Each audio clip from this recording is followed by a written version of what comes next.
Bangabandhu Sheikh Mujib medical বিশ্ববিদ্যালয়ের চিকিৎসাধীন কারাবন্দী খালেদা জিয়ার চিকিৎসা বিশেষায়িত হাসপাতালে দেওয়ার দাবি জানিয়েছেন বিএনপি মহাসচিব। রোববার নয়াপল্টনে বর্ষবরণ অনুষ্ঠানে বিএনপি মহাসচিব মির্জা ফখরুল ইসলাম আলমগীর বলেন, দিন দিন খালেদা জিয়ার স্বাস্থ্যের অবনতি হচ্ছে। প্যারোলে মুক্তি ও সংসদে বিএনপি নির্বাচিত সদস্যদের শপথ নেয়ার বিষয়ে খালেদা জিয়ার সাথে কোনো আলোচনা হয়নি বলেও এ সময় জানান বিএনপি মহাসচিব।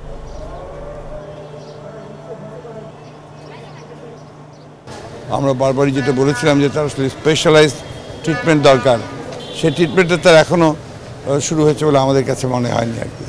উনি এখনও অসুস্থ, বেশ অসুস্থ, অত্যন্ত অসুস্থ, খেতে পারছেন না এখনও তিনি পা বেন্ড করতে পারেন না। তার বাঁ হাত এখনও সেই আগের মতোই রয়ে গেছে, অর্থাৎ তিনি বাঁ হাতটাও কাজ করতে পারছেন না। বর্তমানে যে অঘোষিত বাকশাল চলছে, মানুষ আজকে সারা বাংলাদেশ একটা বৃহত্তর কারাগারে পরিণত হয়েছে। আগামী এই বছরে আমরা তার থেকে মুক্তি চাই।